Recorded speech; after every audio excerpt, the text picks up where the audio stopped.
mystery shopper para matukoy ang mga di nagdedeklara ng tama. Saksi si Chino Gaston. Ilang mga binansagan nilang mystery shopper ang ipinakalat na raw ng Bureau of Internal Revenue sa buong bansa. Pero hindi lang sila mamimili. Ang ilan, magpapanggap din daw na pasyente ng mga private doctor o kliyente ng ilang abogado. Yan ay para raw malaman kung sino-sinong negosyante at professional ang hindi nag-i-issue ng BIR accredited receipts o resibo. Kung wala kasing resibo, hindi rin malalaman ng BIR kung magkano nga ba ang kinikita nila at kung magkano ang dapat nilang bayarang buwis. Sa ngayon kasi ayon sa BIR, 7,000 piso lang daw ang average na taunang koleksyon ng buwis ng BIR sa kada professional at negosyante. Masyado naman daw malayo sa realidad. Kaya binago na ng BIR ang kanilang target, itataas na ito sa 200,000 piso.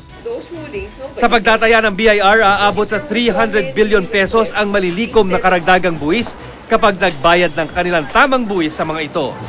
For this year, aside from a collection goal per district office, every district office will have a goal for sole proprietor, and professionals.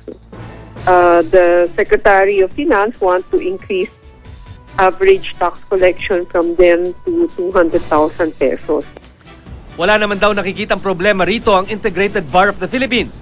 Legal naman daw ang mga mystery shopper at isa lamang uri ng buy-bust o entrapment operation na kadalasang ginagawa ng mga pulis at ibang ahensya ng gobyerno para masawata ang krimen o korupsyon. Ang pakiusap lang ng IBP, parang a buy-bust operation. Okay lang yan. As long as it is not the secret shopper who causes the crime, who causes you, who says na, hindi, wag ka na mag-issue ng receipt. Diba? Pag kunwari yung secret shopper mo, sabihin niya na, I will take your services, pero huwag niyo na akong issuean ng receipt para pwede kitang tawaran. So, instigation yon, bawal ang instigation. Entrapment is legal. So, may mga principles na ganon. As long as we comply with the principles of justice and fair play, then we don't see anything really wrong with that.